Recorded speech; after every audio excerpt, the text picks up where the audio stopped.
Queridos amigos, ¿qué tal? ¿Cómo están? Bueno, lo prometido es deuda y les habíamos dicho que en un mes como el Mes Internacional de la Mujer, cumplido el domingo pasado, el Día de la Mujer, aunque el Día de la Mujer debería ser todo el año, bueno, nada mejor que tener el divague con quien estamos hoy.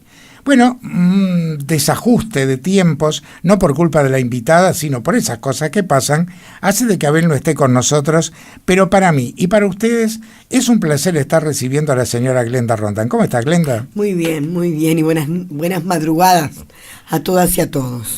Bueno, yo no sé por dónde empezar con Glenda Rondán, porque Glenda Rondán es una mujer, es una luchadora, le han pasado cosas en la vida, es política, es una mujer mediática, porque está muy acostumbrada a los medios de comunicación. Entonces, me parece que sería bueno empezar por los orígenes. ¿Dónde nace Glenda Rondán? ¿Cómo era su familia? ¿Cómo es el primer tránsito de sus pasos niños? La verdad que yo tuve una niñez extremadamente feliz. Yo nací en Melo, en Cerro Largo. Soy hija única, eso sería lo único triste, lamentablemente hija única, pero con un montón de primos, Cuando tenía 3 años, mi papá, que murió hace 2 años con 97, con total ¡qué buena lucidez, genética! Era un viejo espectacular. Mi madre sí murió muy joven. Mi mamá entendió que mi papá trabajaba en Vialidad y claro, hoy estaba en Cerro Largo, el otro día estaba en Colonia, después estaba en Soriano, que había que venir a Montevideo. En esos años, en 1949, se podía renunciar a un trabajo y tener otro. Sí, o sea que mi papá renunció a Vialidad, al Ministerio de Obras Públicas, y se vino para Montevideo, y yo comencé mi jardín de infantes público, Jardín de Infantes número 4, que estaba en la calle Escardó, esquina Cuba del Norte. Aún se conserva la casa y la palmera de mi jardín. Creo que había en Montevideo en aquella época 4 jardines, el número 1 que era la Enriqueta y alguno más. No era común que los niños fueran al jardín. Empezaban la escuela en a los jardinera. 6 y a veces ni en jardinera. Y así extrañábamos también. Sí, claro. Yo empecé a los 3, porque era hija única y mi mamá entendía que yo tenía que adquirir hábitos que se aprenden en la escuela. Por eso es que yo insisto mucho en lo importante que es la enseñanza inicial, porque ahí es cuando nosotros somos más esponjas que nunca. En ese barrio verde y hermoso por donde caminó María Eugenia Ferreira, yo vivía a la vuelta de la casa de los Ferreira, vivía toda mi familia paterna, o sea, mis tías con sus hijos, mis primos hermanos, los cuales fuimos todos a la misma escuela, que hoy, la que íbamos nosotros, que era la de la tarde, se llama Pedro Figari. Antes era simplemente la escuela Carabela, que quedaba en la calle Carabela. Íbamos a esa porque nos quedaba mejor que la Bélgica, porque era más sencillo cruzar Burgues que cruzar Millán. Por lo cual mi vida transcurrió primero allí, luego en la escuela Carabelas, luego fui al Liceo Rodó, después hice mis preparatorios como todo el mundo, fui a la Facultad de Derecho 3 años. ¿Por qué dejaste? Porque me gustaba solo penal y constitucional. Yo tuve a Adela Reta, por ejemplo, en penal. También tuve al inolvidable profe Gamarra en obligaciones. Yo salvé siempre mis exámenes en facultad. Pero me di cuenta que lo que yo quería era ser profesora. Y por suerte en la vida, en lo que yo he podido decidir, siempre he hecho lo que yo he querido. Yo tengo un amigo, y esto es una digresión brevísima, un amigo pero muy querido y muy conocido, que es Eberlí Rodríguez, quien fuera, para la gente de mi generación, el metro de Zum Zum, quien fuera dueño del Hotel Oceanía, quien fuera dueño del Riviera y quien hoy tiene la concesión conjuntamente con otra gente del Hotel del Prado. El flaco somos amigos, yo tenía 16 años. Y lamentablemente de esa barra de amigos en los cuales yo era la única mujer, quedamos vivos el flaco y yo, de esa barra. Queda Henry Mullins, pero eso es de la barra de amigos del flaco. Pero de otra barra, que éramos todos amigos, lamentablemente quedamos el flaco y yo. Y cuando vinieron al Uruguay por última vez los 5 latinos con Estela Raval, ella se despidió con la canción A Mi Manera. Y yo me puse un poco triste, yo estaba en la etapa de mi quimioterapia, en fin. Y el flaco me abrazó y me dijo, ¿sabés por qué sobrevivimos nosotros? Porque nosotros somos como esa canción. Vivimos a mi manera. Qué lindo que es eso Vivir que decís. a mi modo, como dice. Yo creo que no hay nada más agradable que uno en la vida pueda hacer aquello que realmente quiere hacer. Sí, yo y si le va bien, doblemente bueno. Fui profesora de literatura. Pero tú dijiste con enorme cariño lo del jardín público. Sí, y claro. en este momento, ¿por qué está tan jerarquizada la enseñanza pública? Que yo tengo el enorme orgullo de haber ido a la Escuela Austria, de haber ido al Damaso Larrañaga, de verlo transformar en instituto y hacer mis preparatorios, de graduarme en la Universidad de la República Pública. ¿Y qué ha pasado?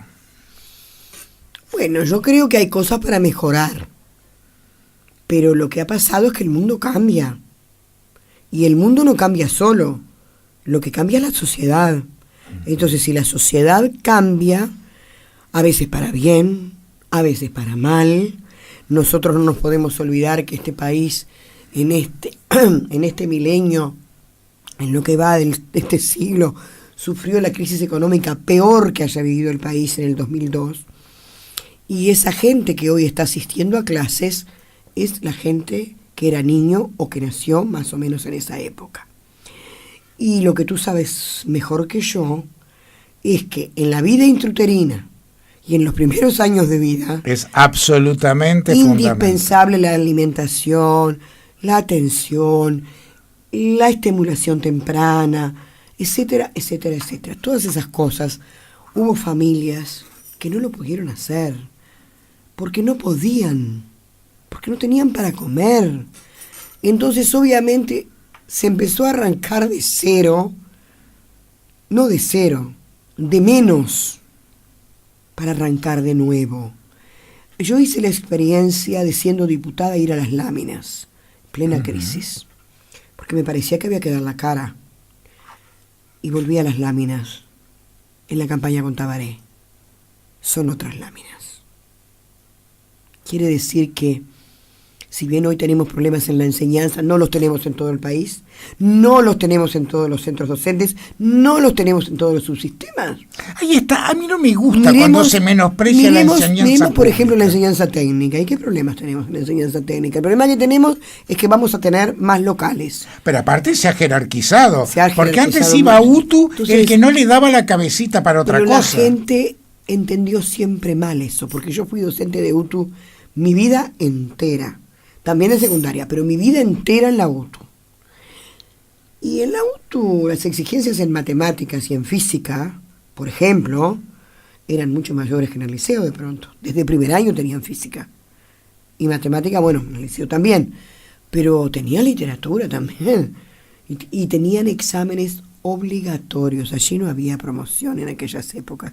En lo que se podría llamar el ciclo básico de hoy. O sea, la gente creía, sí, es cierto, daba un plus. Tenían un oficio cuando terminaban el ciclo básico. Eso era bien interesante. Y hoy sigue siendo en los bachilleratos tecnológicos. Aparte hay muchos cursos que capacizan No, excelentemente bien. Sin duda, sin duda. Se está trabajando muchísimo en eso. Yo digo en calificar saberes. Que eso es muy importante también. Claro, que eso también se está haciendo. Pero no toda la enseñanza está mal. Pero además se va a poner mucho énfasis en la enseñanza.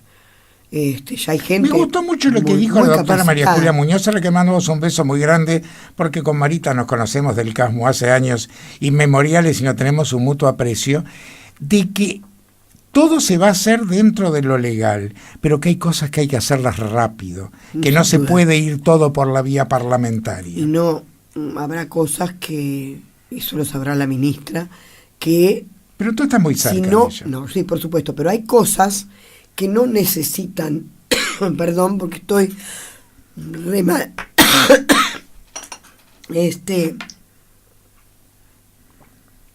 hay cosas que necesitan una ley. Claro. Hay otras que no. Mejorar el estado edilicio de los liceos y de las escuelas no necesita ninguna ley. Hay que hacerlo y punto. Y no tengan duda que esta ministra... Pero hay algo que hay que dejar claro.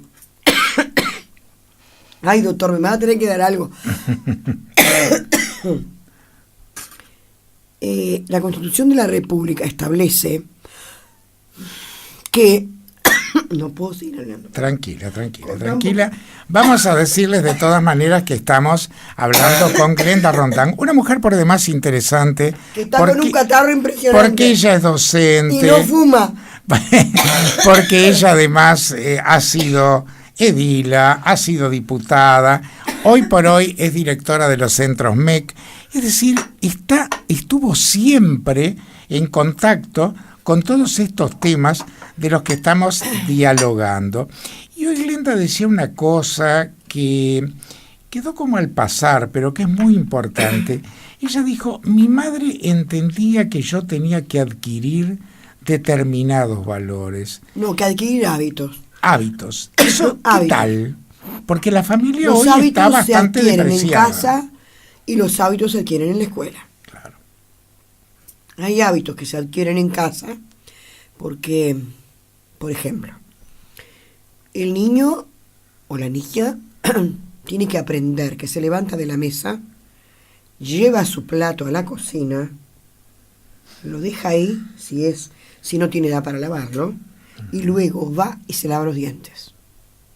Eso lo empieza a aprender en casa, pero hoy lo aprende en el jardín también.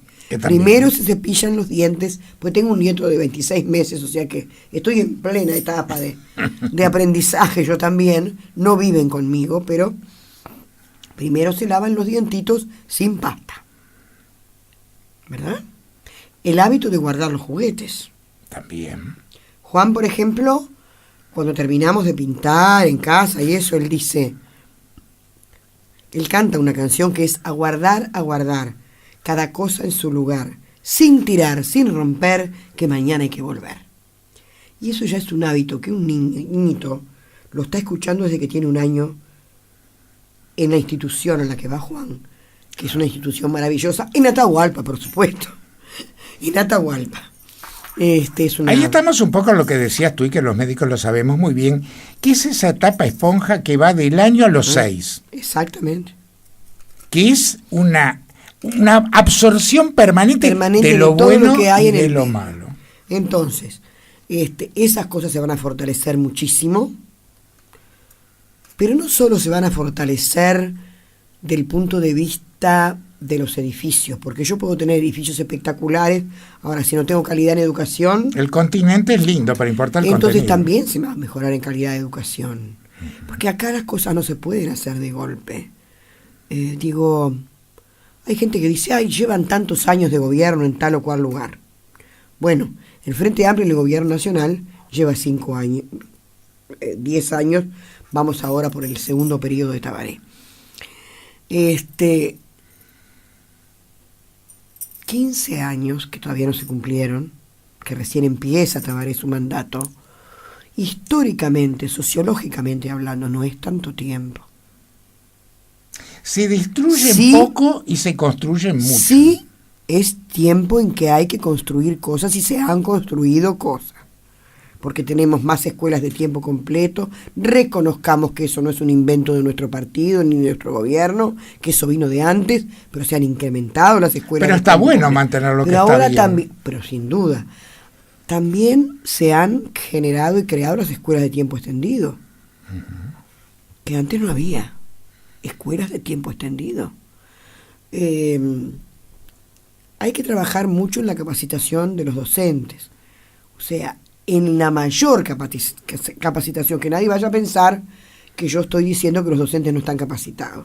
Ahí está. Sino ¿Cómo que los te ves docentes tú? tenemos que permanentemente Ahí está.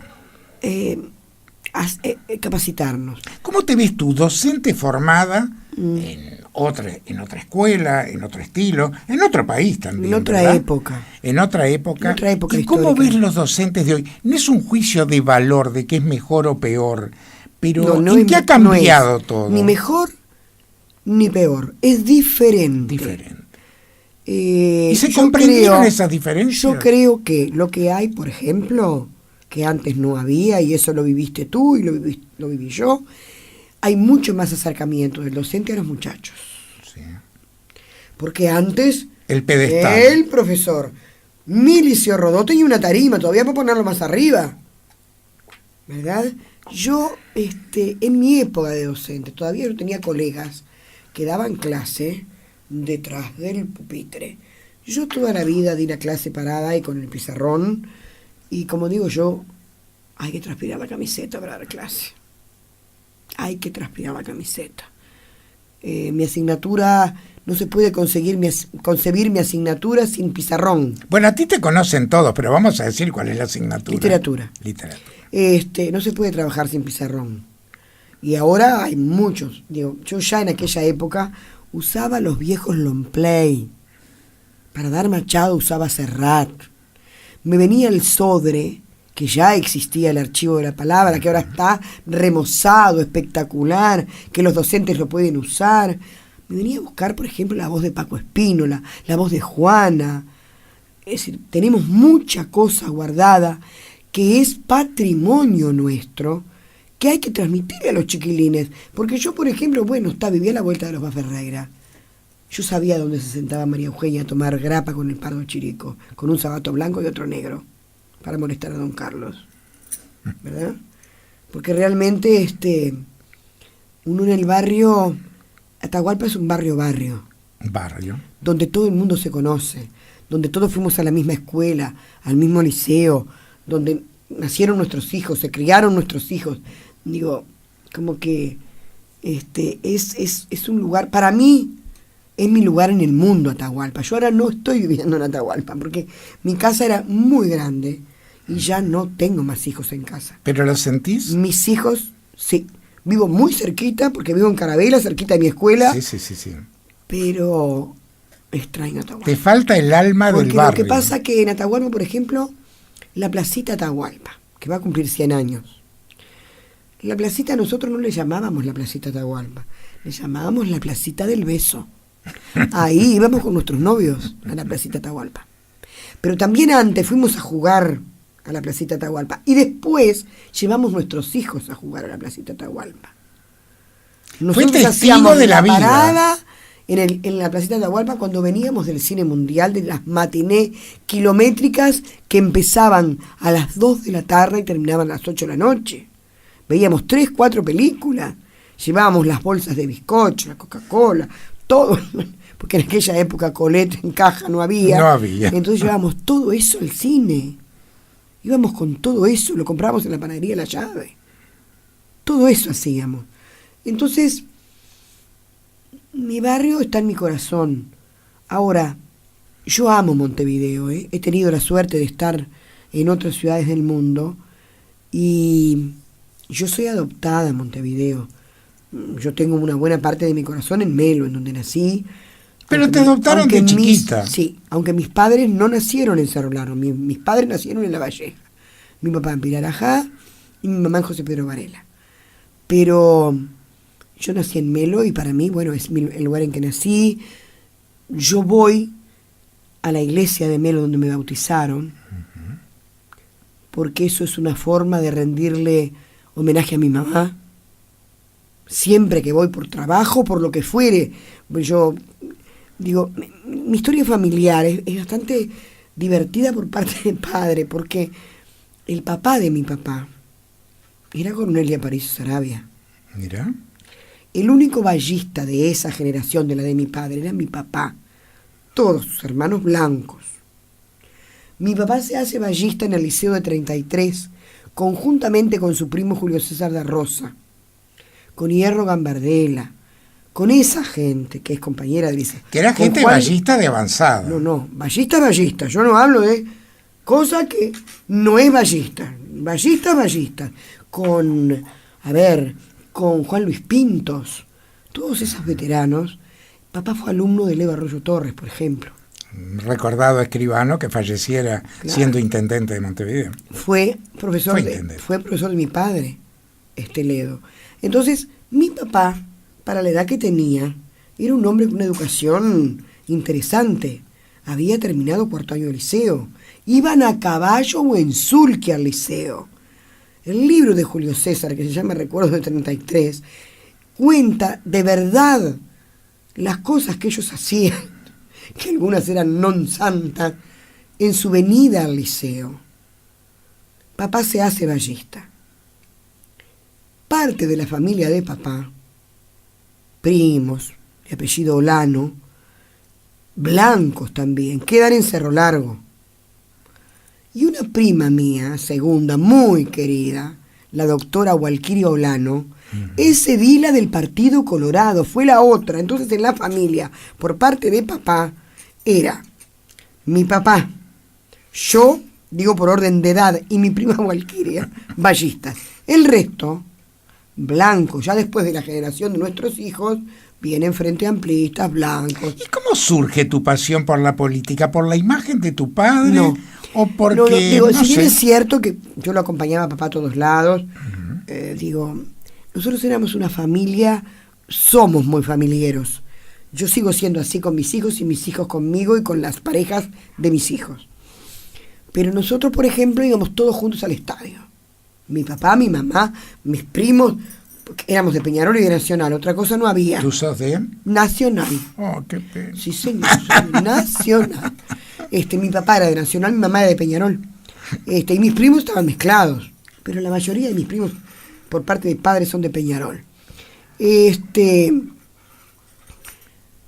Como íbamos a tantas actividades, existía donde hoy está el Pedro Poveda, la cervecería oriental.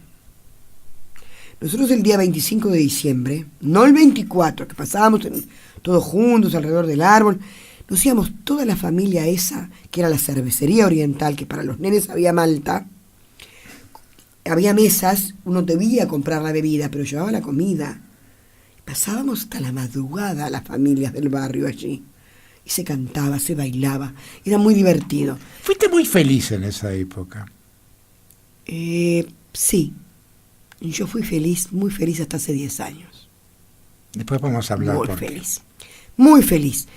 Porque tuve una familia divina, de clase media uruguaya, donde fui muy bien educada, nunca me faltó un libro, también en mi casa siempre hubo una biblioteca importante, mi madre era escritora, entonces mi tío mayor también por parte de madre, mi tío, ahora un trozo de la ruta que pasa por José Pedro Varela, le van a poner el nombre de mi tío, es la única persona que editó una revista que la mandaba a editar a otro lugar, obviamente, pero desde su casa, que se llamaba El Taluminar, en la estación Retamosa.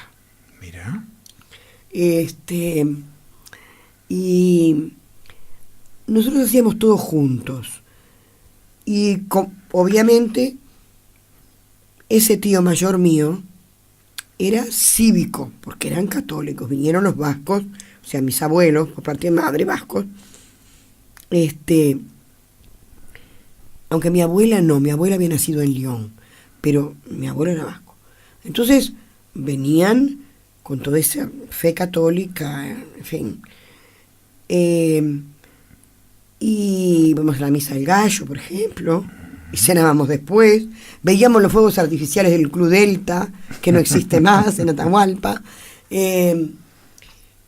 Y éramos clase media, pero clase media alta del punto de vista educativo, porque todos sabíamos que había que culturizarse, que había que estudiar, todos leíamos, todos fuimos grandes lectores.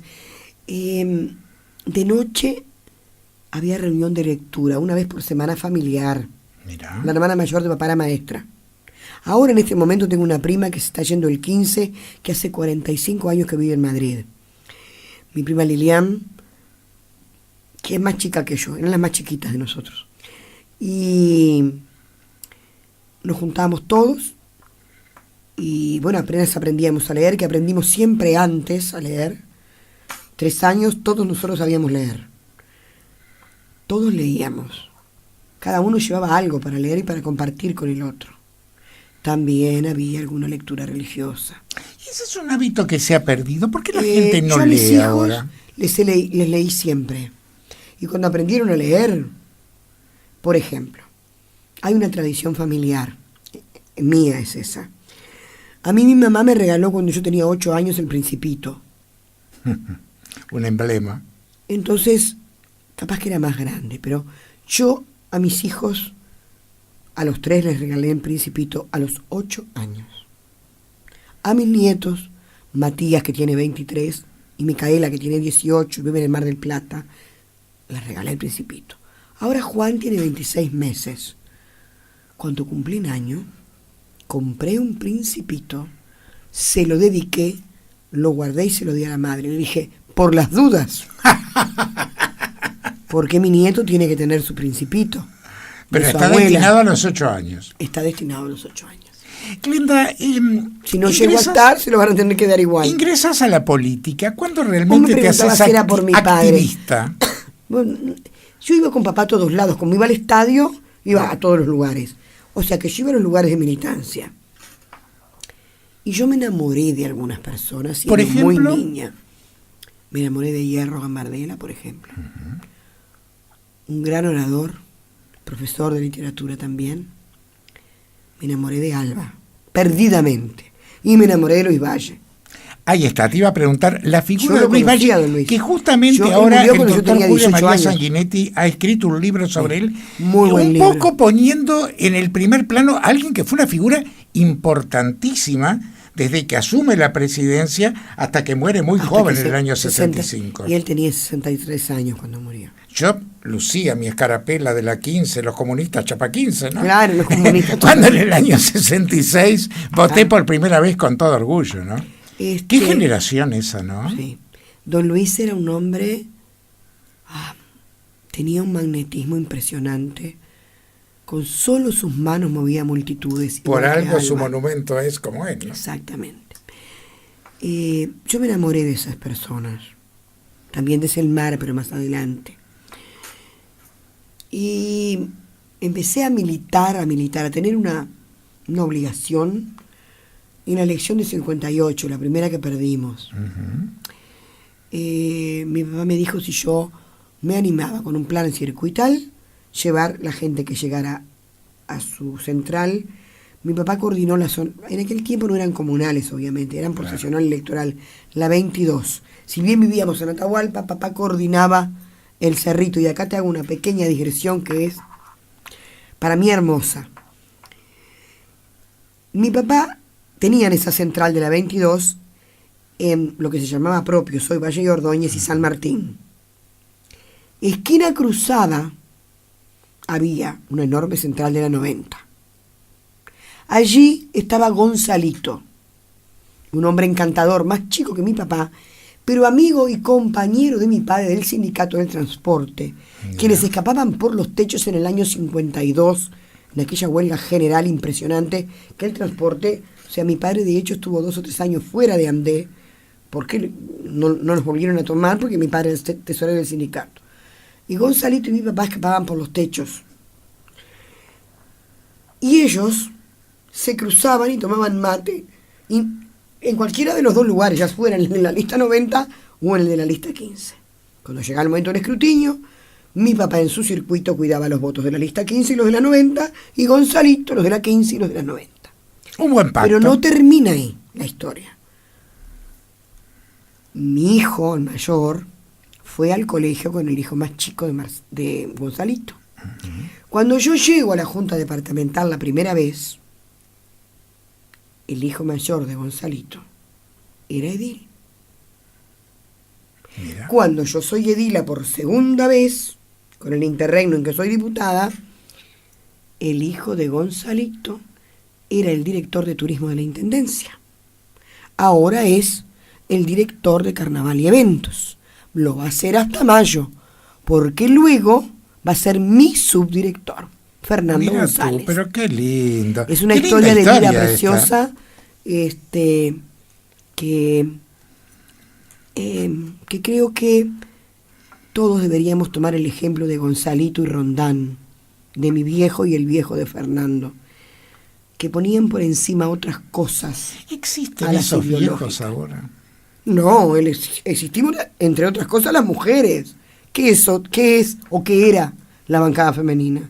Las mujeres de todos los partidos, no todas las mujeres, porque no todas iban.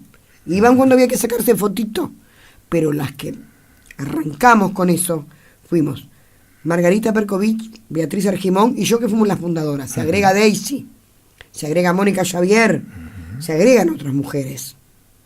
Elena Ponte, compañeras que eran suplentes, Raquel Barreiro, pero éramos de distintos partidos. Y hoy por hoy seguimos juntándonos alrededor de la hoguera, como antes las mujeres se juntaron en la prehistoria alrededor de la hoguera. ¿Quiénes inventaron el lenguaje? Pero alguien se puso a pensar. Las mujeres no salían a cazar, salían los hombres. Y bueno, ¿y qué hacían ahí alrededor de la hoguera cuidando que el fuego no se apagara? Empezaron a aprender a hablar y a hablarle a sus hijos. Y lo primero que cantaron sin duda fueron canciones de cuna. Señores, son las 2 de la mañana, estamos en pleno divague musicalísimo a través de CX12 Radio Oriental de Montevideo, Uruguay, al mundo a través de www.oriental770.com, con la señora Glenda Roldán, que nos está deleitando con estas historias. Pero ahora vamos a situarnos en la primera vez que accedes a la Junta Departamental. ¿Cuándo es esto? Es en el año 95. ¿El año? O sea, que tuve una larguísima militancia. Y ¿Siempre llegué dentro a del la Partido Colorado? Siempre dentro de la lista 15. De la lista 15. Porque hay que Vallismo separar. de la lista 15. Hay que separar bien las cosas. Porque Yo también siempre- hubo en esa época una unión colorada y ballista que era otra historia. ¿Y qué es Vamos Uruguay hoy? Digo, no quiero meterme en terrenos de un partido que ya no es el mío. No, pero hay hechos yo políticos. era Por de la ejemplo, 15. yo soy de extracción colorada, aunque he votado distintas cosas. Yo, por ejemplo, siempre lo dije, voté al arquitecto Mariano Arana en su momento, porque me pareció un buen Flor de intendente. intendente. Y con Abel, aunque mucha gente nos critique, hemos decidido, él como político y yo como ciudadano, apoyar a Daniel Martínez, porque me parece un buen candidato para Montevideo. No por eso me hice frente amplista, aclaro. Pero el tema es este.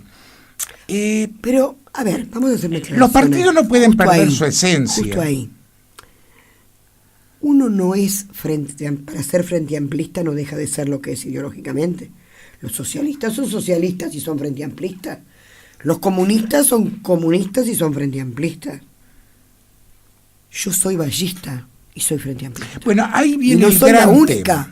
Ahí viene el gran... No, por cierto. ¿Me van a decir que Alba no era ballista? Ahí viene el gran ¿Que tema. Selmar no era ballista? El Partido Colorado, una cosa que siempre se caracterizó, y yo lo viví de jovencito, y porque realmente era un partido de avanzada. Integraba la Internacional Socialista. Sin duda. Y era un partido de izquierda. Hablábamos de los comunistas Chapa 15. Cierto. Selmar era de izquierda. Hierro Gambardella era de izquierda. Álvaro Bayo era de izquierda. Sin duda. Vasconcellos era un tipo... Pero digamos, Entonces, cuando se si pierde alguien esa dice esencia... que es ballista, tiene que cumplir con algunos requisitos que están muy claros en todo lo que Valle dijo y escribió. Uno tiene que ejecutar, mejor dicho, primero planificar, luego ejecutar políticas sociales que estén acordes con lo que se piensa desde el punto de vista ideológico, y esas políticas sociales tienen que estar dirigidas a los más desprotegidos. Era clarísimo. ¿Quién decía que el escudo de los débiles? Valle y Ordóñez. Valle y Ordóñez. Entonces, si Valle y Ordóñez le dio la posibilidad a los anarquistas de ingresar al Partido Colorado como a don Domingo Arena, si Valle y Ordóñez creó el Estado en el Uruguay, ¿verdad? Creó el Estado en el Uruguay. Hay un libro muy bonito de un americano que vino a hacer su tesis de politología aquí, que se llama Uruguay, un país modelo, que se llama Banger, y tiene 2 tomos, y yo se los recomiendo, que él dice que Valle creó el Estado. Lo creó al Estado. Entonces, ¿pero lo creó para quién? Lo creó para la gente. Para la gente. La ley de 8 horas, la ley de divorcio, digamos, por la sola voluntad de la mujer. Y hablemos que el voto femenino fue el voto primer país en femenino, Uruguay. etcétera, etcétera, etcétera. Ahora, cuando la gente predica una cosa, dice que es una cosa y no hace esa cosa, bueno, entonces esa gente o tiene algo mal o está teniendo un doble discurso. Pero ese divorcio además destina al fracaso. Pero vamos a otra cosa. ¿Cómo te sentís en tu ingreso a la Junta en el año 95? Bueno, Era tu primera trinchera ya claro, pública, ¿verdad? Yo me sentí bien. Yo he sido una mujer muy contestataria. a veces, y no tan a veces, mis compañeras de la bancada femenina dicen que las mujeres tenemos un estilo distinto de hacer política. Son de carácter fuerte, tú. Sí. Yo digo que puedo tener un estilo distinto de hacer política de una mujer, igual a un hombre o diferente a un hombre. Ahora, a mí, si voy a discutir con un hombre, voy a discutir fuerte, y si voy a discutir con una mujer, voy a discutir fuerte también. Pero que valga la pena la discusión. Yo por estupideces no discuto. Pero soy muy dura en la discusión. Yo me sentí bien, me sentí aceptada. Era suplente, igual que Fernando González. Que muchas veces esa dureza es porque tenés convicción de lo que haces. No, claro. Me costó mucho abrirme camino porque yo era suplente. Y mi titular trataba de que entrara lo menos posible. Que no lo voy a nombrar porque no corresponde. Que él cargue con su mochila, que ahora la tiene bien pesada. No me dejaba entrar. Se iba y me cerraba el despacho y me tiraba textualmente las cosas para afuera. Pero yo igual seguía. Y debo ser uno de los pocos casos que una mujer pasa de ser edil suplente a ser diputada. Ahí está. Tu diputación llega en un momento especialísimo. Uh-huh. Jorge Valle, después de muchos intentos, llega al gobierno. Uh-huh. El vallismo existía en ese momento todavía. Sí. Pero el país pasa por una tormenta inédita. Y digo, ¿Qué te dejan esos 5 años que estuvieron divididos en una primera parte tuvo terrible mala suerte y una parte... Mucha mala suerte. Hay que reconocerlo. La historia no lo va a juzgar como un mal presidente. Porque al barco lo fue timoneando, no se dejaron de pagar los sueldos. Y mal que mal lo no se dejó de pagar las jubilaciones, etcétera, etcétera. Él es un hombre con el que yo discrepo en muchas cosas, pero nadie se puede negar que es un republicano y un demócrata. Y un autoritario. Yo te voy a hacer una pregunta. Pero tú decís, no hablo de un partido en el que no estoy. Yo en política, digamos, de la parte de cómo sobrevivir, porque hay que sobrevivir en política y ser mujeres. Sí, claro. Yo aprendí más de la mitad de lo que sé de Julio María Sanguinetti. Pero el tema Para no mí, fue... ese fue mi maestro. Pero el tema no fue que ese partido que tú integrabas en ese momento hizo lo que nunca había hecho antes, se apartó de la gente. Ah, bueno, eso es cierto, pero no todos se apartaron de la gente. Yo no me aparté de la gente. No digo, pero... Y bueno, la sí, conducta en general. Y sí, se priorizaron otras cosas. Y cuando se hacen esas cosas, yo te voy a hacer un razonamiento muy claro. Al Partido Colorado le faltan 400.000 votos. Uh-huh.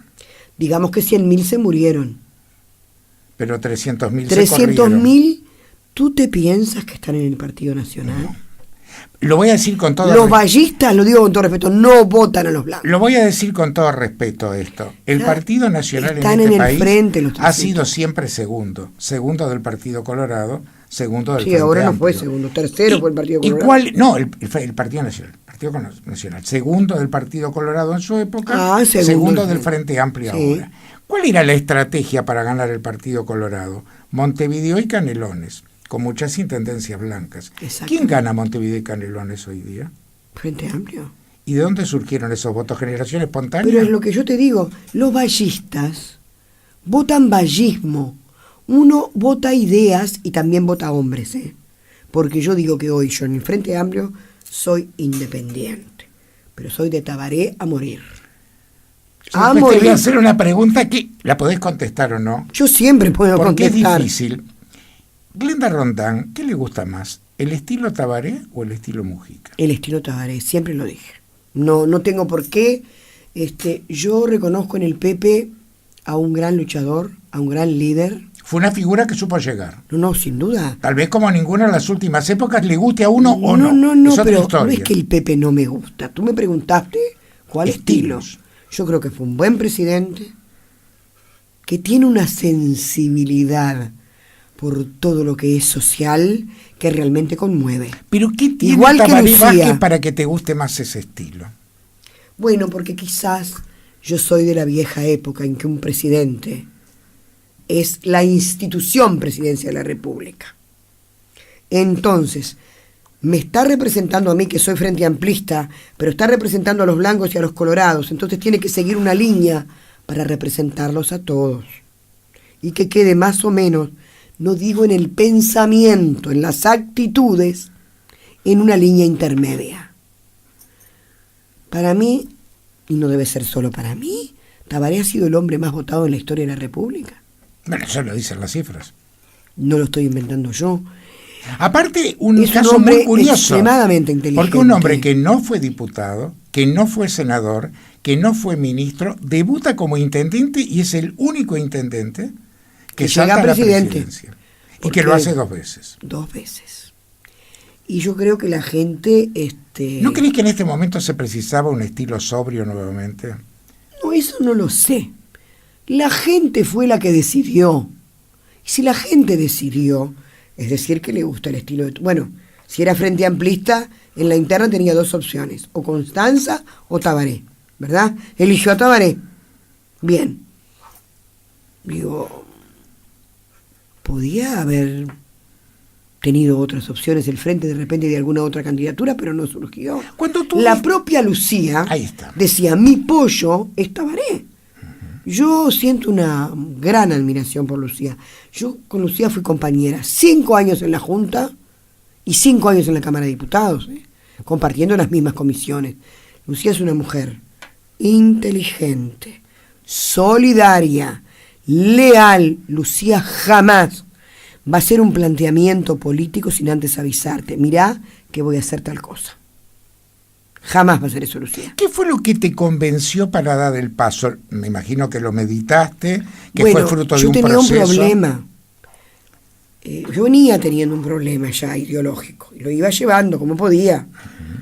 Pero el asunto estaba que el doctor Lacalle, y esto lo digo con todo respeto, yo siempre que hablo de Lacalle digo, y también lo hago de su hijo, yo tengo respeto por todo el mundo. Mientras a mí no me falten el respeto, yo voy a respetar. Cuando me falten el respeto, yo voy a responder de la misma manera. No voy a responder con respeto. Hay otra gente que tiene otras condiciones o es mucho más tolerante que yo. Yo todavía no alcancé toda la tolerancia que tendría que tener. Yo pensaba totalmente distinto al doctor Lacalle. El doctor Lacalle quería bajar la edad de imputabilidad. Yo no. El doctor Lacalle estaba en contra del matrimonio igualitario. Yo sí. El doctor Lacalle estaba en contra de la adopción por homosexuales. Yo estaba a favor. ¿Cómo podía yo votar a una persona que pensaba todo distinto que yo? Pero además, un vallista no vota a un herrerista. No lo vota y a las pruebas me remito. ¿Qué pasó? ¿Y por qué un herrerista votó a un vallista? Es un problema que yo no te lo puedo decir. No lo sé. Serán más disciplinados.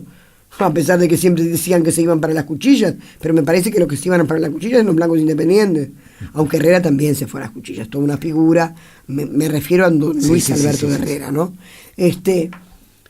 No sé. Es una cosa que yo no la puedo explicar porque no fui blanca y si hay algo que tengo claro, no voy a ser nunca blanca.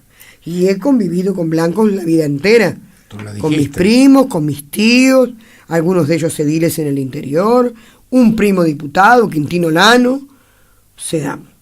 Pero no entiendo su lógica para votar los herreristas, los blancos independientes, que yo ahora los pongo bajo la figura de Wilson Ferrer del Nate, eso sí, pueden votar a un vallista y pueden votar a un frente amplista, como yo puedo votar a un blanco independiente, que es distinto.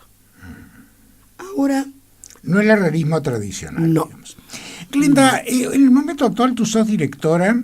De los centros MEC. De los centros MEC. ¿Qué son los centros MEC?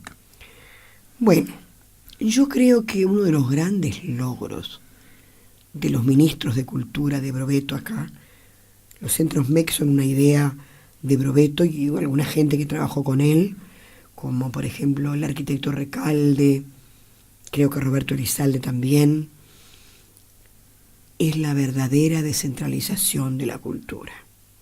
¿Qué incluye? Pero antes quiero decirte algo que tiene que ver con esto.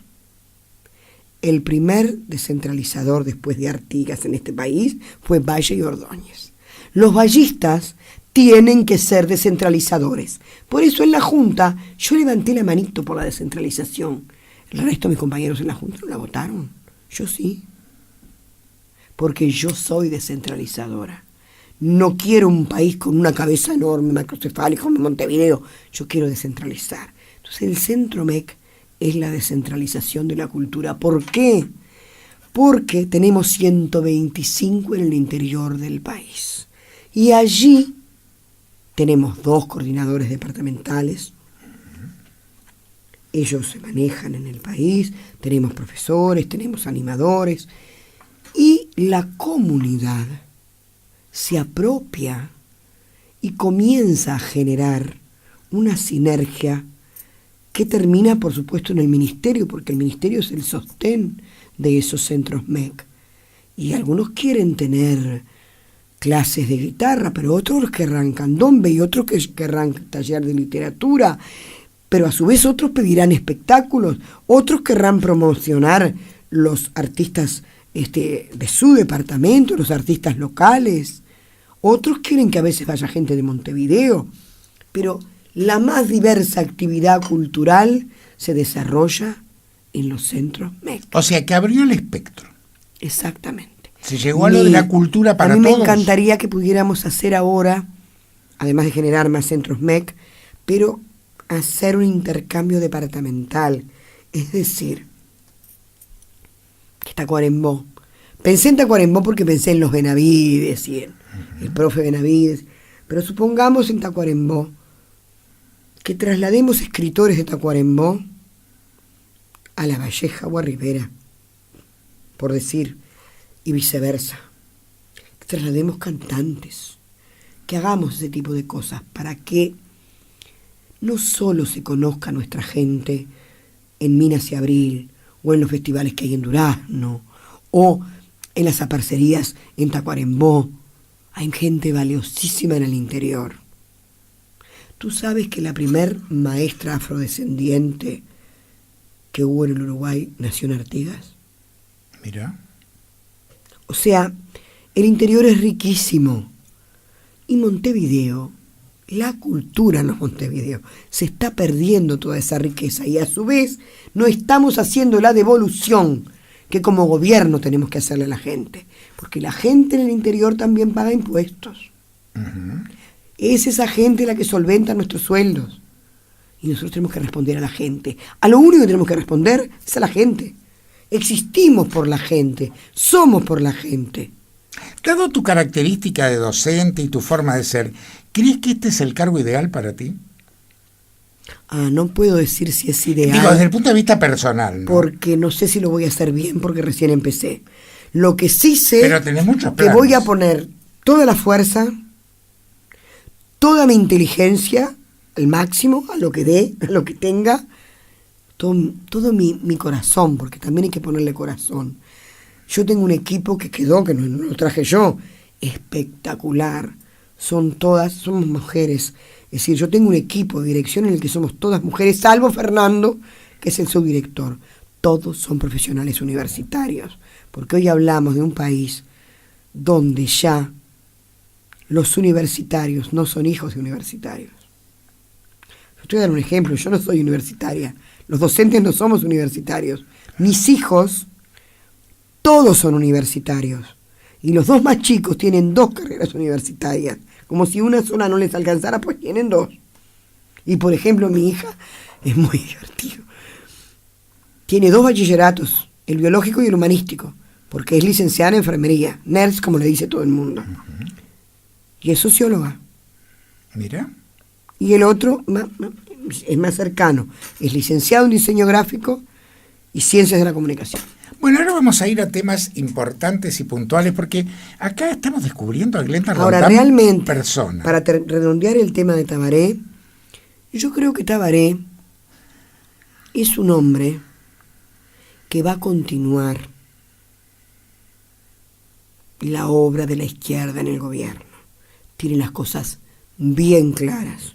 Como buen médico, sabe dónde hay que ir a atacar la enfermedad. Tiene un buen diagnóstico. Sabe cómo curarla.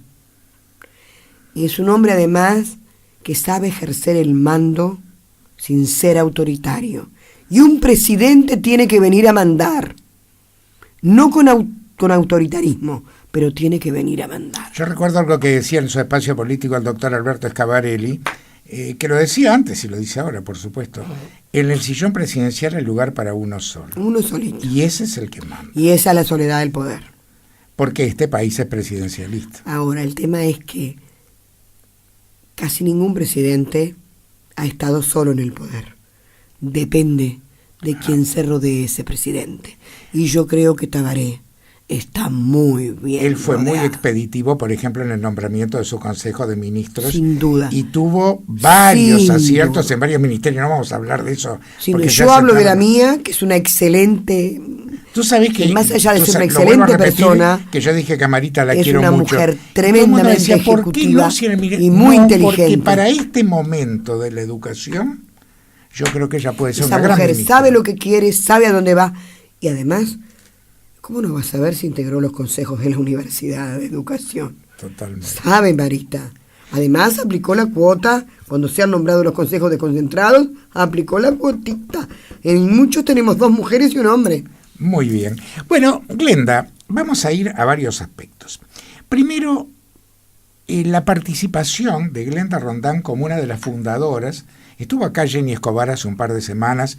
Tuvimos un lindísimo divague Es una con gran ella amiga, también. esa gitana, Una muy gran bien. mujer. A mí me fascinó estar charlando con ella. Y tú fuiste una de las fundadoras porque ella dijo acá que tú figuras como María Julia Muñoz, como Victoria Rodríguez, una cantidad No, de Victoria comunicadoras Rodríguez no. políticas. No, Victoria, no. ¿No? Yo creo que lo nombró ella. No. Bueno, no importa. Ha ido mucho al programa, pero Ahí no está. Bueno, no integra el importa. colectivo Mujeres de Negro, Victoria. Pero, de todas maneras, cuando se hizo la primera exposición fotográfica en la Intendencia, allí hubieron muchas mujeres que se prestaron para que se comenzara a tomar conciencia Claro. de Están algo las- que es están los terrible. murales nuestros. ¿Sí? ¿Cómo es esto? Te vimos participar en CUTS hace muy poquitos días, Sí. en el lanzamiento de esa solidaridad que tuvo la empresa para con mujeres de negro. Sí. ¿Cómo ves este tema? Que es un tema que ya lleva cobradas 10. En este momento tenemos Creo, ¿no? 15 mujeres, 2 hombres, un niño, y yo no sé lo que tipificó el juez, pero el asesinato de un primo, de entre primos, o sea, un primo asesinó al otro por celos, eso también es violencia doméstica. Bueno, pongámosle 19 casos en lo que va del año, arroja un promedio de una víctima cada 3 días y medio. Sí. 2 por semana. Sí. Bueno, ¿a qué atribuyo? Atribuyo a que tenemos que invertir más dinero en la prevención. Ojo, esto no quiere decir que no los quiera poner presos, después voy a hablar de eso. Porque el otro día el ministro Bonomi, que para mí ha sido un excelente ministro, uno de los mejores ministros del Interior que yo he visto en los últimos tiempos. Porque no se le puede echar las culpas a Bonomi por la rapiña, por robo, que no puede estar en todos lados la policía al mismo tiempo. Esos son factores multicausales, que es otro tema, el de la seguridad, que no es el de la violencia doméstica. De todas formas, mueren más mujeres por violencia doméstica que gente por rapiña, por robo, por cualquier otra cosa. ¿Qué pasa? Hay que invertir más en tobilleras. Las 300 y pico de tobilleras, creo que son 348 colocadas, ninguna mujer está muerta. Eso decía Jenny, que han dado muy buenos resultados. Y eso estuvo previsto en la ley. Yo tuve el enorme honor de ser redactora de esa ley, conjuntamente con Beatriz Argimón, Margarita Tuberkovich, Daisy Tourné, etcétera, etcétera, y con la enorme ayuda del doctor Díaz Mainar, que ya no está entre nosotros, y el doctor Felipe Michelini.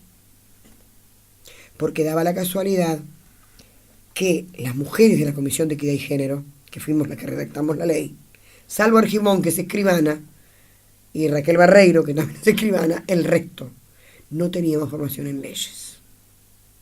Y ellos venían a la comisión.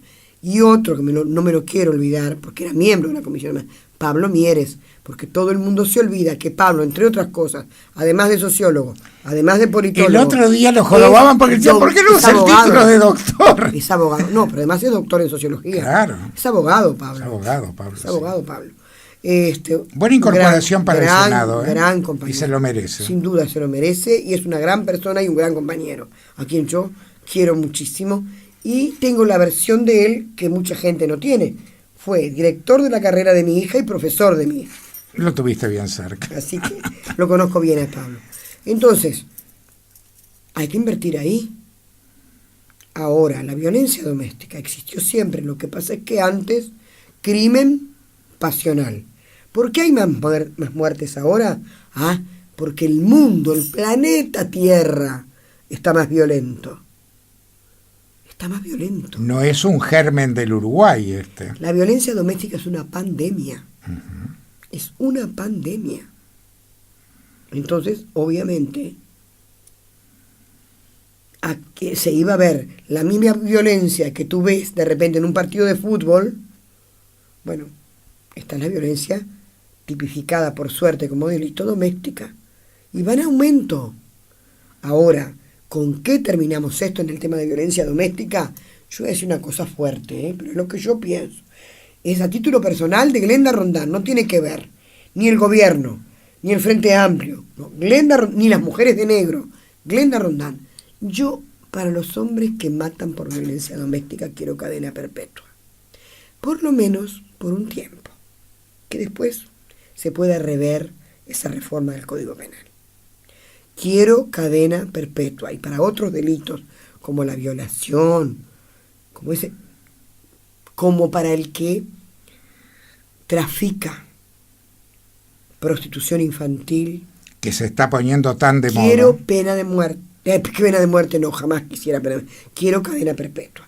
Quiero cadena perpetua para el que trafica, ya sea carne humana, o porque se las trata a las mujeres como carne humana, o drogas. Yo quiero cadena perpetua para todo eso. Yo. Está clarísimo lo que tú pretendes. Soy yo. Vamos a otro tema. En el Día Internacional de la Mujer, el otro día estuvimos en CUTSA también juntos, con el lanzamiento de algo que ya CUTSA viene haciendo desde el 2011, que es ese mamógrafo móvil, que ha sido muy útil además para toda la gente del barrio allí de la planta José Añón, que está preciosa. Porque no además, viene la gente de las mujeres. exactamente, pueden ir todo tipo de personas. Todo el barrio. Y después estuvimos a mediodía en la Asociación Española con el doctor Álvaro Vázquez, que tuvo la gentileza de darnos una entrevista, hablando también de las implicancias. Tú en CUTSA hablaste de tu caso personal. Sí. Contalo un poco. Bueno. Porque vos sos una luchadora y has luchado seguido. Que dentro de todas las cosas que me han pasado con respecto al cáncer de mama, tuve suerte. Yo me hacía siempre los controles, siempre me los voy a seguir haciendo, obviamente. Yo estaba en fecha de control, me había hecho el control en tiempo y forma. Sucede que era un día de mucho calor, era a finales de octubre, sí, o el 1 de noviembre. Yo me toqué la mama izquierda, sentí algo diferente y le dije a mi hija, tengo cáncer de mama. Y mi hija me dijo a ver si yo estaba loca.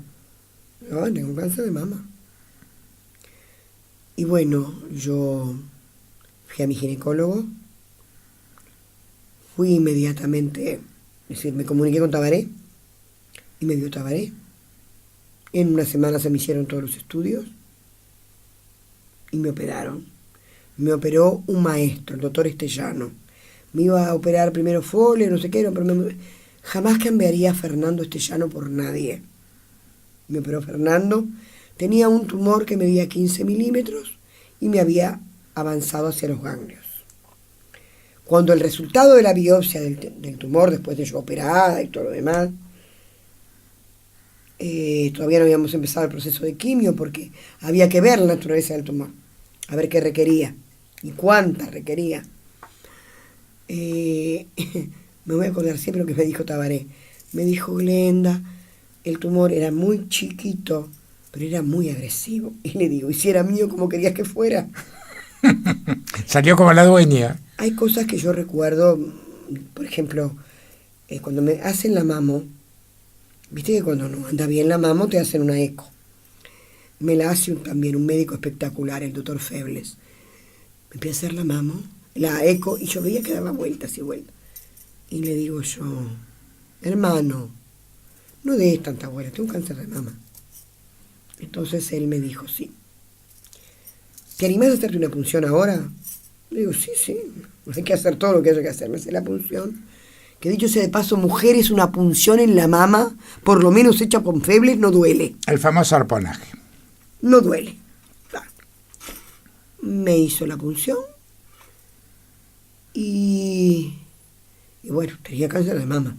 ¿Cómo se toma eso psicológicamente? Porque A mí, está lo que podés sentir Febles tú, pero me está dijo una familia alrededor. si quería llorar. Y yo le contesté, después que se te muere un hijo, solamente lloraría si se me muere otro, o mi marido, o mi papá, por un cáncer. Yo llorar por un cáncer de mama, no, la verdad que no, esto a mí no me mata. Y lo tomé de ese punto de vista. Una vez más la luchadora. Nunca me pregunté por qué a mí. A mí como en tantas mujeres. Hay 1.800 al año, de las cuales 600 se mueren. Y las que se mueren son porque no van a tiempo. Porque no se hacen las mamografías. Lo decía el otro día el doctor Vázquez, Sí. que si se hicieran las mamografías todas las que deberían, se diagnosticarían 2.400, pero se morirían 200. Claro. Solo un 35% de las mujeres se hace los estudios preventivos. Exactamente. Por eso estamos hablando de este tema, porque Es muy muchas importante. mujeres nos escuchan y tienen que tener la Y conciencia. a veces hay de mujeres que hacerlo. dicen, ay, tengo miedo. Bueno, es preferible quedarse pelada y no morirse, Yo diría, ¿no? porque el pelo crece. Pero la muerte no se arregla. La muerte no se arregla con nada. Entonces yo tuve 4 quimioterapias en las que pasé bastante bien, no tuve vómitos, y después tuve 36 aplicaciones de radioterapia. En la obra de teatro que nosotras ponemos los martes en el Teatro del Notariado, a pedido del Teatro del Notariado, a las 21 horas, que se llama Bravas, hay una compañera, profesora de literatura y actriz, que nos dirige Silvia Novarese, además, que hace un monólogo, que nosotras en broma, y acá lo voy a decir, le llamamos el monólogo de la teta. Y ese monólogo está inspirado en las cosas que yo les contaba a ellas. Yo dije, bueno, esto no me puede matar. Yo voy a resistir, porque yo tengo marido, papá, hijos, 2 nietos sin papá. Yo voy a resistir a esta cosa, a mí no me va a ganar. Y un poco en broma decía, bueno, yo, total, si le hablo a las plantas, si las plantas se ponen mejor, si le hablo a la teta se va a poner mejor. Si le hablo a las plantas y crecen, le hablo al pelo y va a crecer. Todo esto lo decía en forma de broma y contaba cómo no me podía mojar cuando la radioterapia. Y que yo sacaba a pasear la teta 5 minutos todos los días para ir a hacerme la radio. Pero ese buen humor que yo tuve, que sin duda me lo contagió, me lo imprimió, me lo dio, por un lado mi fuerza de voluntad, pero por otro lado el oncólogo que me siguió, que es Álvaro Vázquez, que para mí no hay otro mejor. Es un encanto de persona. Yo el Más otro día allá tuve el de gusto de cómo charlar es con como él. persona, es un excelente oncólogo que tiene no solo la capacidad de saber mucho, sino que tiene la capacidad de escuchar. A Álvaro se le puede contar cualquier cosa. Lo vi como un muchacho de mucha paz. Tiene mucha paz. Y transmite mucha paz cuando uno está pasando por esas circunstancias. Y es muy conceptual, además. Yo no estoy todavía de alta, al 5.º año recién me dan el alta. Voy en el 4.º. El alta la tendré en junio del 2016, que es cuando terminé la radioterapia. Ahí realmente vendría mi alta, que va a venir, no tengan dudas. Y que esta porquería no me va a volver, tampoco me va a volver. Y si me vuelve, la voy a enfrentar con la misma cara que la enfrenté la primera vez. Esto que está diciendo Glenda Rondán, yo quisiera que ustedes se lo grabaran muy bien, porque la actitud Es muy frente a importante todo la- aquello que nos pueda salir mal en la vida, en este caso específico, Pero- una patología, es No todo piedra sabe. angular de lo que es un tratamiento. Lo que pasa es que hay varias cosas que creo yo que uno debe tener en la vida, que no las puede tener a la perfección, pero tiene que tratar de tender a ellos. En primer lugar, la libertad de conciencia. Uno tiene que ser libre de conciencia. Si yo pienso tal cosa, yo tengo que ser fiel a eso que yo pienso. Yo debo ser fraterna, porque se supone que el otro es mi hermano o mi hermana, y debo ser tolerante. Esos son 3 pilares que para mí son fundamentales. Yo creo ser fraterna, estoy absolutamente segura que soy libre de conciencia. No soy muy tolerante, debería ser mucho más, soy bastante, pero debería serlo más. Pero además, para vivir hay que tener coraje. No se puede vivir sin coraje, porque no venimos a la vida para ser felices. Sí tenemos que aspirar a la felicidad, porque ese es el estado natural del ser humano, del hombre y de la mujer. Pero no siempre somos felices. Por las más diversas razones pasamos ciclos de nuestra vida en que no somos felices. Y tenemos que enfrentar esos momentos con coraje. Entonces a mí, con respecto al cáncer de mama, el tema del coraje, ese coraje que a mí me dicen que yo tuve coraje político, que siempre lo tuve en todas las circunstancias. Lo tuve adentro del Partido Colorado, lo tuve para irme del Partido Colorado y lo tengo hoy adentro del Frente Amplio. La obra que va los martes en el Teatro de Se llama Bravas. A las 21 horas, se las recomendamos. Actúa, por ejemplo, Beatriz Argimón, María Julia Muñoz. Es un precioso teatro. Van a ver mujeres muy conocidas. No, y además van a colaborar con la Red de Género y Violencia este martes. Y el otro martes con la Casa de la Mujer de la Unión. Una cosa importante, ¿las entradas se adquieren en la propia boletería del teatro? Sí. El martes las vamos a estar acompañando. Te vas a divertir mucho viendo con todo a María gusto Julia vamos a estar escenario allí. también. Sí, a María Julia, aparte Beatriz, me encanta porque Cristina la directora, Morán. yo tuve el gusto de trabajar en televisión con Silvia Novarese, nos queremos muchísimo. Silvia es divina. Es una mujer encantadora. Yo también tuve la suerte de trabajar con ella en Esta Boca es Mía. Nos fuimos juntos en Esta Boca es Mía. Claro, yo trabajaba en la época de Mujer de Hoy en BTV. Claro. Bueno, después vamos a hablar de un tema muy profundo tuyo, pero porque tú dijiste que habías sido feliz hasta hace 10 años. Sí. Pero hablemos un poco más distendidamente. Hablemos del carnaval, Glenda y el carnaval. Pero antes de eso, hay algo que a mí me gustaría decir, aunque no me lo preguntaste. A ver. Hace 52 años que estoy casada, y el 10 hizo 54 años que nos noviamos con mi marido. He vivido más al lado de mi marido que de mis padres. ¿Cómo fue? ¿Te acuerdas aquel primer día? ¿Cómo me voy a decir? Es una historia para escribirla. En algún momento voy a escribir. No solo esto, sino que mi vida está llena de un anecdotario. Creo que tenés muchas reflexiones y anécdotas, ¿verdad? ¿No? Yo venía de la escuela con mi mamá. No me había sacado la túnica. Íbamos a hacer un mandado. Medio lejitos de casa, pero caminando. Porque a mi mamá le gustaba mucho caminar. Y yo no me había sacado la túnica. Yo estaba en 6º año de escuela. Y pasamos por la calle Luis Alberto de Herrera y Arechaga. Y en esa esquina había 5 o 6 chiquilines. Nosotros íbamos mucho para ese lado porque mi papá era de la comisión del Club Aurinegro de Fútbol. Entonces yo le digo, mamá, ¿ves ese que está ahí? Con ese me voy a casar yo. ¿Así nomás? Sí, mi mamá me dice, pero es muy grande para vos, ¿qué me importa si yo voy a crecer? Le dije a mi madre. Yo cada vez que pasaba por ahí, trataba de ver si estaba, tenía 11 años. Pero después empezamos a ir más asiduamente al Aurinegro. Y al tablado. Entonces, en una noche de carnaval, que se había prolongado hasta marzo, porque habría llovido, estas cosas que yo sé que pasan en carnaval, ese día, como se estilaba antes, se decía, él me habló, él me habló, y me arreglé. Bueno, él me habló.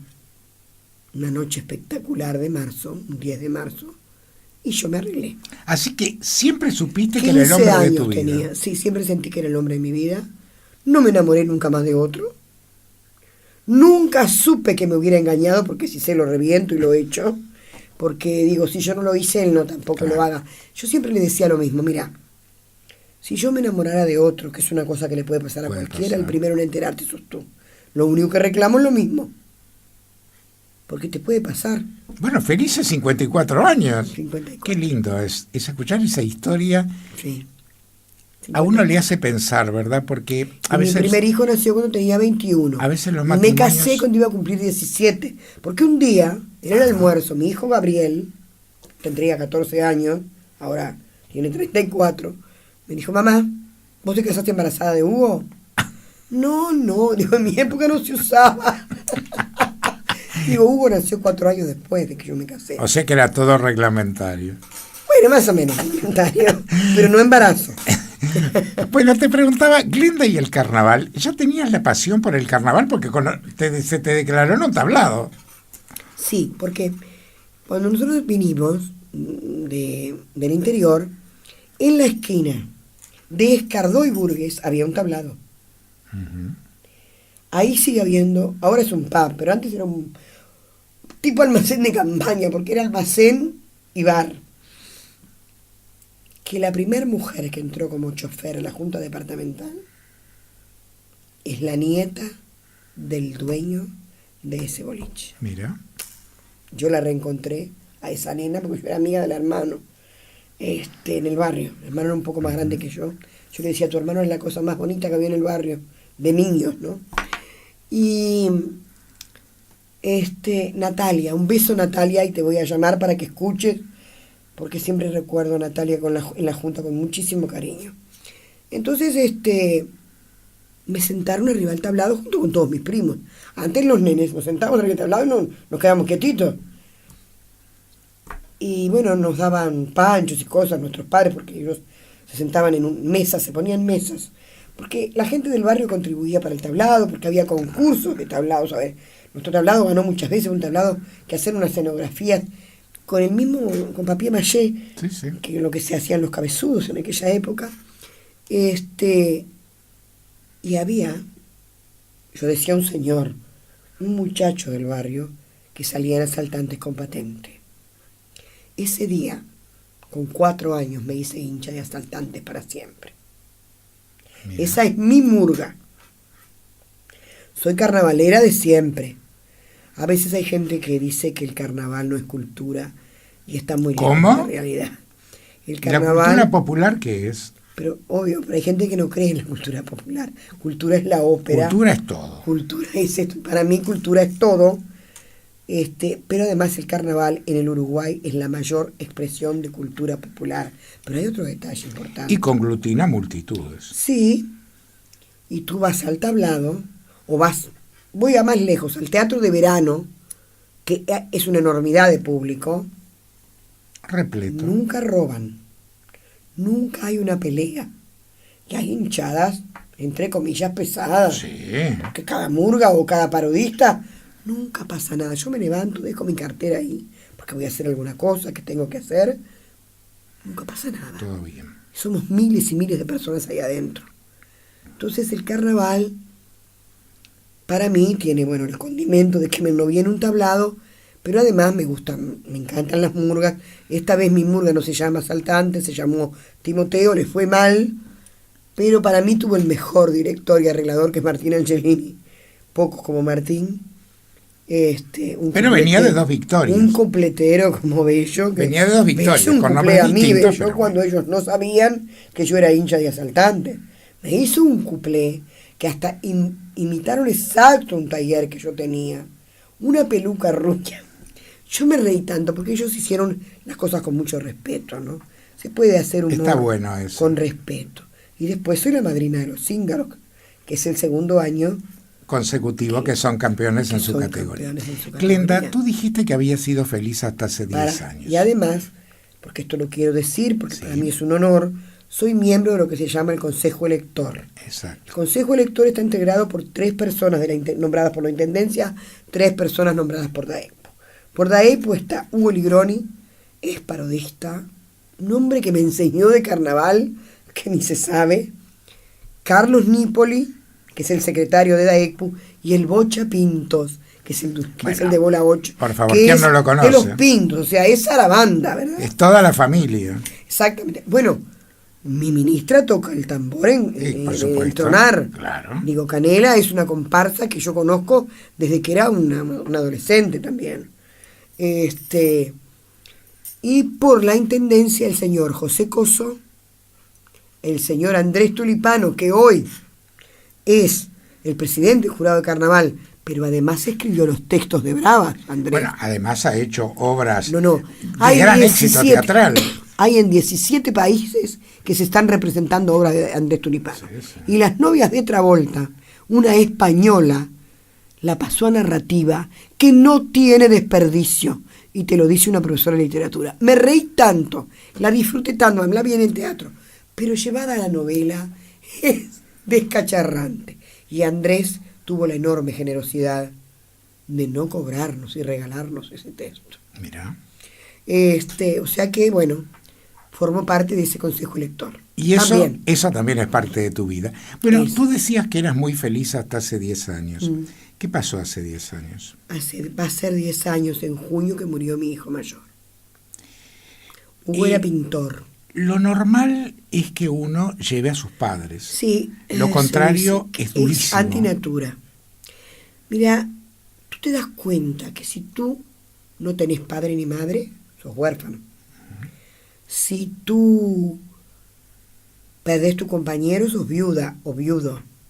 Ahora, si perdés un hijo, No tenés título. no tiene nombre, porque no hay una palabra para nombrar eso. No hay.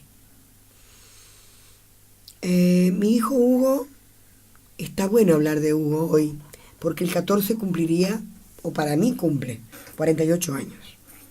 Me dejó 2 nietos espectaculares, Se fue Matías muy y joven, Micaela. demasiado joven. Sí, pero él era maestro de yoga, era noveno dan de Kung Fu y de Tai Chi. Y era además pintor. Tuvo la enorme dicha de vivir de su arte porque trabajaba en el Museo Blanes. Él trabajó en el Blanes en la época de nada más y nada menos que Gabriel Pelufo. Ahora está el arquitecto Baucero, que es espectacular también. Sí. Él hizo toda la restauración de Blanes.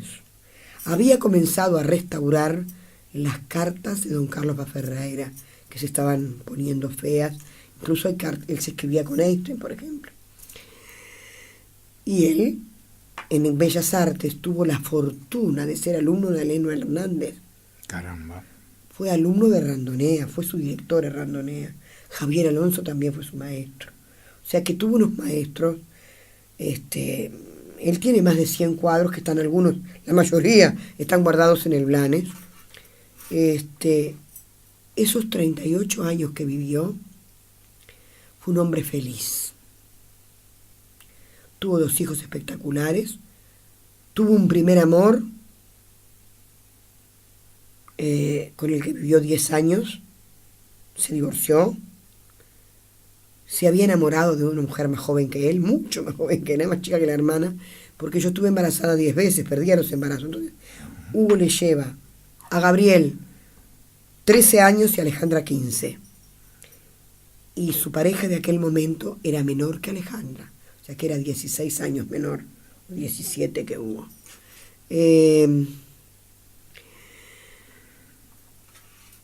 Hay gente que viene para quedarse mucho tiempo y no deja ninguna huella. Hay gente que viene y se va temprano y deja una huella.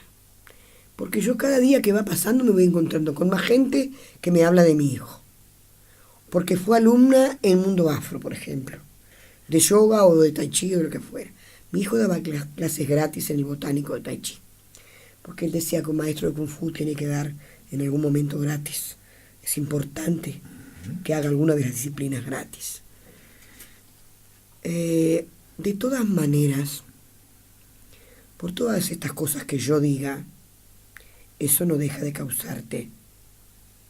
Creo que es el peor dolor que se puede sufrir en la vida. Uno primero está prendido fuego, tiene como fuego para adentro. Y además está enojado con todo, con el mundo, con, si es católico, no es mi caso, con Dios, con todo el mundo. Y tiene mucha rabia. Y lo que la gente a veces no sabe es que la depresión no solo es aquel que llora todo el día. La depresión también puede manifestarse con una terrible agresividad. y yo estaba más agresiva que lo normal. Yo traté de buscar ayuda porque toda la familia tenía que buscar ayuda. Porque mi hijo me decía, mamá, no se llora por amor, se llora por apego. El cuerpo es el envase, únicamente el envase, que a veces es precioso como el mío, me decía desde su 1,84 m, sus ojos color miel y su pelo rubio. ¿O no? Era un hombre que tenía además un muy buen humor, muy buen humor. Había hecho además la escuela de medicina china como no sé cuántos años, muchos años. Hacía acupuntura y digitopuntura. Y bueno, y además trabajaba en el LANES, como te decía. Era un excelente padre. Yo creo que sigue siendo un padre excelente desde donde esté. Porque sus hijos siempre, de alguna manera, mi nieta estuvo la semana pasada, se fue el domingo. Y no sé qué dijo, y me dijo, no, papá me decía tal cosa. Y tenía 9 años cuando el papá murió. O sea, en lo que tiene que ver con los valores, especialmente con los valores espirituales, era un hombre con valores muy firmes. Pero sigue siendo presencia viva. No tengas duda. Hugo va a estar siempre. Y sin duda, muchas veces se debe de morir de risa de Glendis, como él irrespetuosamente me decía. Pues yo le decía, no, yo soy mamá. No, Glendis, me decía, y se reía mucho. Como murió en un accidente casero, y esto lo cuento para que la gente sea cuidadosa, porque un hombre educado no debía haber hecho lo que hizo. Él estaba preparando su exposición para agosto. Estaba pintando con una chimenea. Cerró la puerta, abrió el sobredormir y se tiró a dormir. Murió por aspiración de monóxido de carbono. Según la policía técnica, cambió el viento. Según la autopsia, murió por aspiración de monóxido de carbono.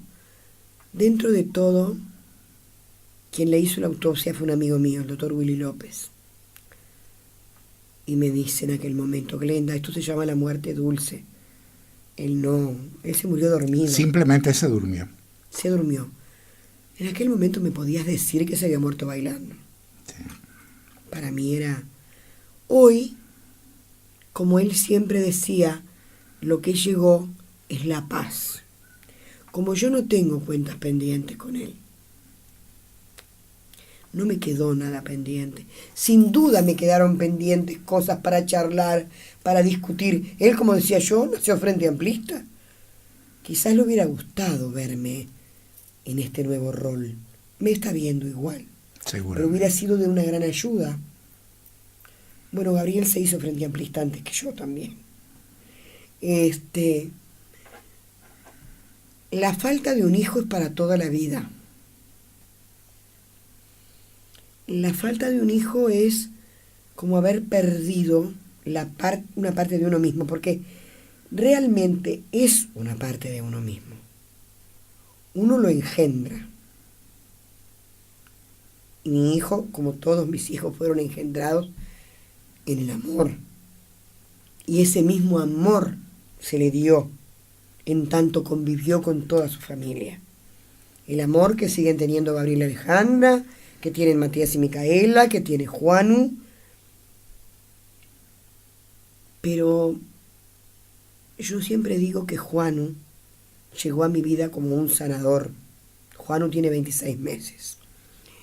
Y yo te puedo decir que la primera vez que me sentí contenta y feliz una Navidad, sin culpa, fue esta. Porque Juanu ya entendía más. Juanu nació el 11 de enero. O sea que la primera Navidad que pasó no tenía un año todavía. Pero esta Navidad disfrutó con los fuegos artificiales, disfrutó con los regalos. Él mismo tenía las luces de bengala. Y ya no sentía aquella culpa de sentirme bien y decir, ¿cómo te podés sentir bien si tu hijo no está? Estaba Juan, que no ocupa el lugar de Hugo, porque Juan es único e irrepetible, porque todos los seres humanos somos únicos e irrepetibles, y todos somos una chispa que viene de un oriente a tratar de vivir esta vida lo mejor posible para uno y para los demás. Glenda, los últimos 5 minutos, Abel siempre los dedica, y en este caso lo voy a hacer yo, a 3 preguntas. Tú sabes que esta radio pertenece a la Arquidiócesis de Montevideo. Sí, claro. Es una radio católica. Yo soy Tú muy ya respetuosa. has contestado en gran parte ya lo que yo te voy a preguntar, que es la primera pregunta. Por... ¿Sos católica? No, en algún momento hablaste soy que fuiste bautizada. Claro. Y voy a Melo, la iglesia donde me bautizaron, y me quedo un rato ahí en la pila bautismal. Me llamo Rosario, me llamo Glenda, que es un nombre celta que me puso mi madre, que quiere decir valle pequeño y fértil, y es nombre de gran bruja blanca.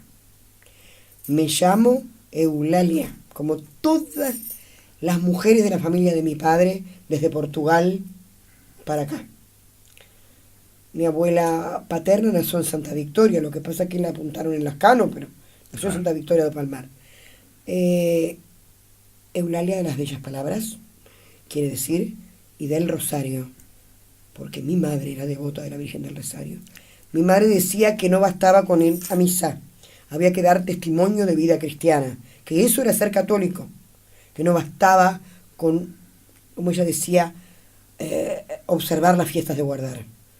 O sea, en mi casa se vive el Viernes Santo, porque ese día murió Cristo por todos nosotros.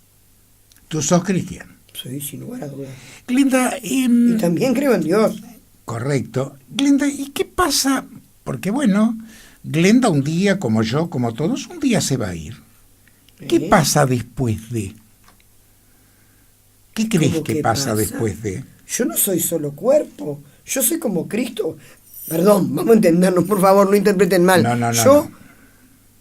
Yo, si Él prometió que todos vamos a resucitar, yo voy a resucitar el día del juicio final. Pero además, yo no soy cuerpo, yo soy espíritu. Yo me voy a reencontrar con los seres que amo. Sin duda, Hugo me va a estar esperando. O sea que para ti la muerte no es un dilema. No, es un paso. Es un paso. Manrique decía, esta vida es camino para el otro, que es morada sin pesar. El otro es morada sin pesar. Porque en el otro nos desprendemos de todas las mezquindades. Somos espíritu. Más vale tener buen tino para andar este camino sin errar. Porque tarde o temprano uno debe responsabilizarse por sus errores. A veces se tiene que responsabilizar aquí. Cuando somos políticos o políticas, nos tenemos que responsabilizar aquí. Pero Dios es la energía del universo. Dios es la perfección absoluta. Por eso es que cuando uno se enoja con Dios, es porque tiene un problema. No entiende la justicia de Dios porque es perfecta. Y yo soy imperfecta. Correcto. Los lunes a las 4:30 de la tarde está con nosotros el Padre Lizaga en un espacio que el Padre Lizaga me conoce. Conversando con el cura. ¿Cuál es la pregunta que Glenda Rondán le haría al Padre Lizaga o en nombre de la Iglesia Católica? Bueno, hay una cosa que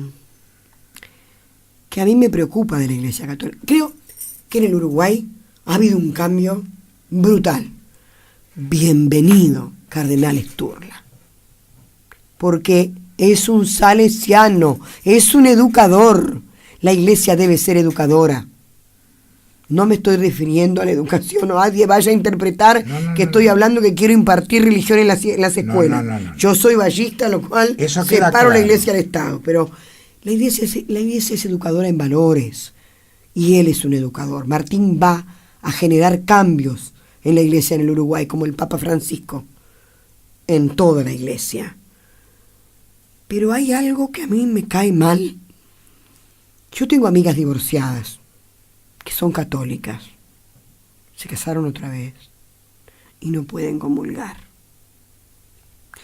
Y con todo respeto dicho para el Padre Lizaga, quien me conoce como quien hemos discutido muchas veces de muchas cosas, con todo el respeto que el Padre Lizaga se merece, porque es un hombre que ha hecho una gran obra en Malvin Norte. Belén es una iglesia carismática que tiene características peculiares. Yo he ido muchas veces a la misa de Belén, con muchísimo respeto, por supuesto. Yo me formé en la fe católica, yo fui al oficio catequístico. Lo que pasa es que, como decía mi madre, la fe es como una planta, hay que regarla, pero además es un don. Evidentemente yo perdí ese don. Hay cosas en las que yo dejé de creer. O sea que tu pregunta... Con todo respeto, dejé creer en la virginidad de María. Para mí es una mujer excepcional, es una santa, sin lugar a dudas, pero virgen no, porque no le quiero quitar la potestad a José de haber sido el padre de Jesús, y no le quiero quitar la potestad a Cristo de haber nacido igual que yo y ser un hijo elegido de Dios, porque Dios elige a la gente para cada cosa. O sea que tu pregunta concreta Elizaga, sería... es por qué esas mujeres no pueden comulgar y por qué Monseñor Cotuño iba y le daba la comunión a Goncalves en la cárcel que mató 3 mujeres. Perdonó a ese. Ahora, a las mujeres que se divorcian y se vuelven a casar frente al mundo, porque se enamoran otra vez, porque el amor a veces no es para siempre. Entonces es preferible que sigan engañando al marido toda la vida y haciendo lo que hacen muchas, y van, se arrodillan o no se arrodillan y comulgan. El padre Elizaga te va a contestar esta pregunta. Un beso grande al padre Elizaga. Glenda siempre padre con sus preguntas. Yo sé que dice cuando a uno lo casan hasta que la muerte lo separe. En mi caso es así, porque tuve suerte. Un beso enorme para Abel. Y a ti muchísimas gracias. Al contrario, ha sido un enorme... ¿Te sentiste cómoda? Bárbaro. Y a los noctámbulos y noctámbulas, una última recomendación a las mujeres. Quiéranse mucho. Si están en una situación de violencia, denúncienla. Si saben que otra mujer, hombre, niño, niña, anciano, está viviendo una situación de violencia, denuncien. Háganse la mamografía en tiempo y forma. Quiéranse. Sepan que tienen un cuerpo para cuidarlo. Y disfruten de su cuerpo, porque para eso está. 3 de la mañana... Me mata Elizaga con esto último, ¿no? 3 de la mañana con 2 minutos. Gracias, Glenda. Pero disfruten con respeto, hay que querernos, Por mucho. cierto. La verdad que ha sido un enorme placer conversar esta hora y media contigo. Te lo agradecemos al nombre de Abel y el mío propio. Y bueno, que sea lo mejor, porque Abel lo dice y yo creo que es así. Si a todos nos va bien, tanto mejor. No, sin duda, yo siempre quiero que a los presidentes les vaya bien. No me importa de qué color sean. Si es el mío, mejor. Pero si no es, que le vaya bien porque nos va bien a todos los uruguayos. Un beso, Glenda. Muchas gracias. Muchas gracias. Y me queda un sueño por cumplir a mí. ¿Cuál? Yo quiero tener un programa de radio. El Piña Irúa se ganó un plasma cuando las consentidas le pusieron fotos de mujeres y una decía: ay, mi sueño es tener un programa de radio. Y dijo: esta es Glenda Rondán, dijo el Piña, y se ganó el plasma. Felicidades. Gracias.